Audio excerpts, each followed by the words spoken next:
नमस्कार, NF news पर आप सभी का बहुत स्वागत। मैं हूं आपके साथ अभिषेक पुंडीर। उत्तर प्रदेश की 9 सीटों पर उपचुनाव हुए, जिसके नतीजे बीजेपी के पक्ष में रहे।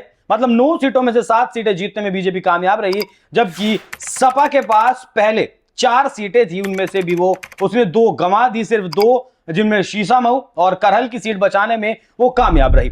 लेकिन उसके बाद कुंदरकी की जो सीट है वो लगातार चर्चाओं में बनी हुई है, क्योंकि लगभग 64% उस सीट पर मुस्लिम है। उसके बावजूद भी बीजेपी के कैंडिडेट ठाकुर रामवीर सिंह 1.25 लाख वोटों से ज्यादा से जीत जाते हैं। 1,70,000 उन्हें वोट मिलती हैं और समाजवादी पार्टी के जो कैंडिडेट हैं उन्हें 25,000 वोट मिलते हैं और जमानत जब्त हो जाती है। इसी प्रकरण को आगे बढ़ाते हुए अखिलेश यादव की तरफ से आरोप लगाया गया कि वहां फर्जी वोटिंग हुई है। 90% लोगों की उंगली पर शाही का निशान ही नहीं था। शाही का निशान नहीं था तो मतलब उन्होंने वोट नहीं डाले, लेकिन वोट पड़े हैं। लेकिन इस चीज को जब धरातल पर जाकर खोजा गया तो लोगों ने बताया कि सभी ने वोट डाले हैं। हर बूथ पर किसी ने ना तो तंग किया है और ना ही वोट ना डालने देने जैसी कोई बात हुई। बूथ कैप्चरिंग जैसी बात आरोप अखिलेश यादव ने लगाए, वो भी कुछ नहीं हुआ। तो अखिलेश यादव ने ऐसा क्यों कहा, उसी को समझने के लिए मेरे साथ मौजूद है हमारे वरिष्ठ सहयोगी धर्मेंद्र द्विवेदी। सर, बहुत बहुत स्वागत है आपका। Thank you. अखिलेश यादव आरोप तो लगातार लगा रहे हैं, ये समझते हैं कि बौखलाहट है हार की, लेकिन इस तरीके के आरोप लगा देना कि बूथ कैप्चरिंग हुआ है। बंगाल तो उत्तर प्रदेश नहीं है। बिल्कुल नहीं है। और ये सबसे बड़ी चीज होती है जब हम किसी चीज को अपना मान लेते हैं। ये मोबाइल रखा है या कप रखा है जी, मैं मान लूं कि ये मेरा है जी, बिना किसी आधार के, और वो मेरा ना निकले तो मुझे बहुत अंदर से वो होता है, आपको बौखलाहट हो जाती है। कुंदरकी सीट पे चूंकि 64% मुसलमान है, तो समाजवादी पार्टी को लगता था कि नेचुरली वो सीट उसकी है, कि मुसलमान बीजेपी के साथ नहीं जाएगा, कभी नहीं जाएगा। अब जिस सीट को वो समाजवादी पार्टी अपनी मान चुके थे, अपनी जीत तय मान रहे थे, वहां अगर इतने कम वोट मिलते हैं उनके कैंडिडेट को, तो बौखलाहट होना स्वाभाविक है। और ये जो बयान है ये उसी बौखलाहट का नतीजा है, क्योंकि आज के टाइम में इतना सोशल मीडिया सब कुछ इतना फैला हुआ है, डिजिटल प्लेटफॉर्म है, कि इस तरह की हरकतें कोई कर नहीं सकती सरकार खुलेआम की किसी को वोट ना देने दे और बंद कर दे रास्ते। कहीं ना कहीं से कोई ना कोई चीजें सामने आ जाएंगी। सोशल मीडिया का जमाना है सर। हाँ। मिनटों में वीडियोस वायरल हो जाते हैं। जिन वोटर्स को रोका जाएगा वही वीडियो बना के वायरल कर देंगे। बिल्कुल। तो ये बयान, इस तरह की बातें करना, ये तो अपरिपक्वता है। आप जीत जाते तो सब कुछ सही था, आप हार गए तो वोट नहीं देने दिया गया। तो अब मतलब आप इसका यह है कि आप जनता के डिसीजन को, उसके वोट को एक्सेप्ट नहीं कर पा रहे हैं। आप स्वीकारोक्ति नहीं कर पा रहे कि हाँ भाई हमको वोट नहीं दिया। कोई मेरी बपौती नहीं है वोटर किसी का, जिसको मन करेगा वो उसको वोट देगा। तुमको दे दिया तो वोट गलत हो गया, मुझे दे दिया तो सही हो गया। तो ऐसे नहीं होता। मतलब अखिलेश यादव बपौती मान चुके थे, मान रहे थे। जब 64% मुसलमान है, समाजवादी पार्टी को लगता है कि मुसलमान उनके साथ है, कांग्रेस थी नहीं वहां, कोई मतलब नहीं था, साथ में थी, लड़ी ही नहीं वो तो उनको लगा कि सारा वोटर मेरा है, इसलिए दर्द ज्यादा हुआ, इसलिए दर्द ज्यादा हो रहा है। तो ये जो टर्नआउट हुआ वोटों का, वो तो पसंद, उनको रास नहीं आ रहा, उसको समझ नहीं पा रहे हैं। सर, मैं 2 बयानों की चर्चा करूंगा, एक रामगोपाल यादव के बयान की और दूसरा जो रिजवान जो कैंडिडेट थे समाजवादी पार्टी के, उनकी तरफ से कहा गया था कि इस सीट से अगर समाजवादी पार्टी का जो पट्टा है वो कुत्ते के गले में भी डाल दिया जाए तो वो जीत जाएगा। क्या ऐसे बयान देने चाहिए थे, और अगर देने चाहिए थे तो किससे, उसकी तुलना किससे की गई? तो इसका जवाब आपके जिस मुद्दे पे हम चर्चा कर रहे हैं उसी में छिपा हुआ है। जब कोई इंसान, कोई पार्टी, कोई शख्स इस हद तक जो है अति आत्मविश्वासी हो जाए कि कुत्ते गले में भी पट्टा डाल देंगे तो जीत जाएगा, उसी का नतीजा है ये चुनाव का रिजल्ट।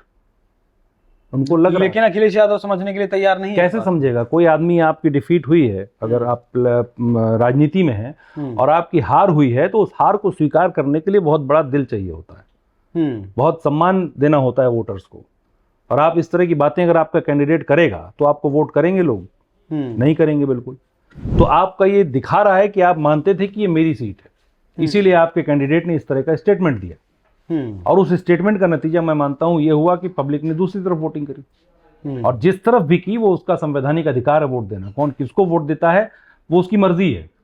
अब ये नहीं ये कह देना उस वोट को कि धांधली हुई है, वो हुआ है, जो भी हुई है, और हुई है तो जाके आप कंप्लेन करो चुनाव आयोग में।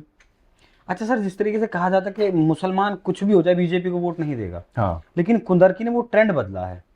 क्या अब अगर जिस तरीके से प्रधानमंत्री कहते हैं कि हम पसमानदा की बात जरूर करेंगे, राजनीतिक लाभ हमें नहीं हो रहा है, हम तब भी पसमानदा का जो साथ नहीं छोड़ेंगे, उसको विकास की मुख्यधारा में लेकर जाएंगे। क्या आने वाले वक्त में ये जो बीजेपी की तरफ मुस्लिम वोट आता है उसका परसेंटेज बढ़ाया जा सकता है? देखिए, बिल्कुल बढ़ाया जा सकता है।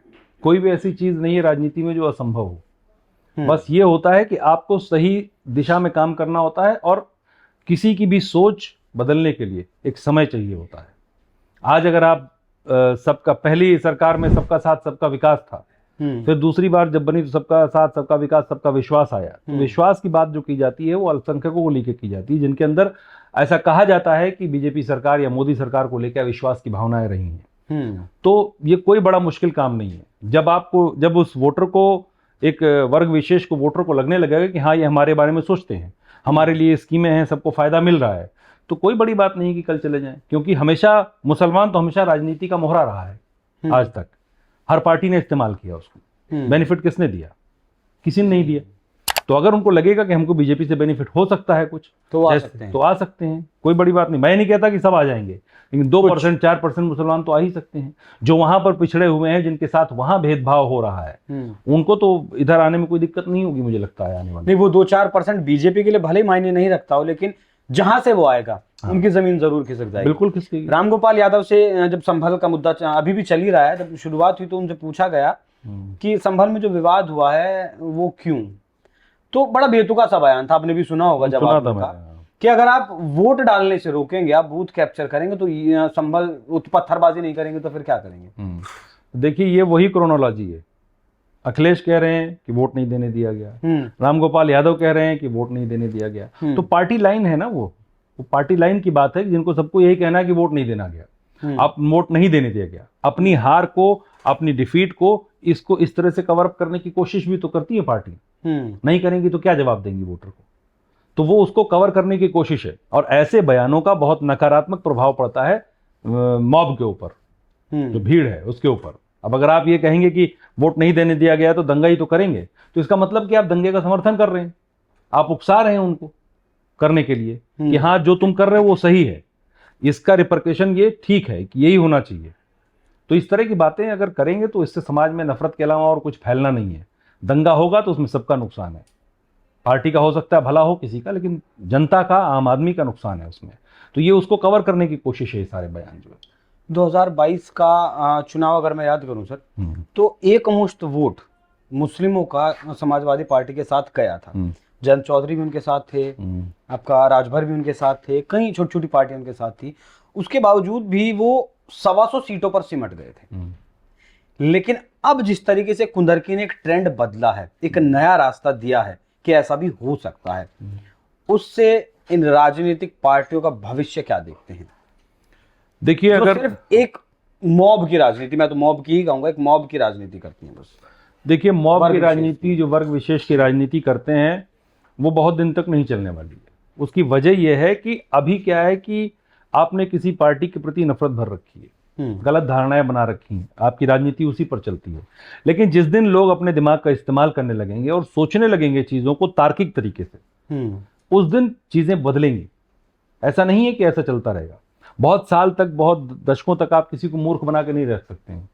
जमाना बहुत बदल चुका है, एक्सपोजर लोगों का बहुत बढ़ चुका है, लोगों की ख्वाहिशें बढ़ चुकी हैं, तो उनको भी आगे बढ़ने का मन करता है सबका। हाँ, वो तो राहुल गांधी ने एक बार बनाया, दोबारा नहीं बना पाए। हाँ, बहुत बहुत धन्यवाद सर चर्चा को विस्तार देने के लिए। तो कुंदरकी में जो कुछ हुआ, अखिलेश यादव को सर ने जैसे कहा कि तार्किक तौर पर यह समझना होगा कि आपकी कमियां रही, जिससे कि आपका जो कोर वोटर है वो आपसे खिसका है, और अगर इसे आपको बचाए रखना है तो मूर्ख कम बनाना होगा, उन्हें हिस्सेदारी भी देनी होगी। सिर्फ उनका वोटों का इस्तेमाल करने से ही काम नहीं चलेगा। जैसा कि सर ने भी कहा कि अब वो समझदार हो चुका है, उसका एक्सपोजर बढ़ चुका है, उसे भी चाहिए कि अगर वो वोट देता है तो उसके बदले में भी उसे कुछ ना कुछ मिले। सर, एक बार फिर आपका बहुत बहुत धन्यवाद। तो चर्चा दर्शकों आपको कैसी लगी कमेंट कर जरूर बताइएगा। धन्यवाद।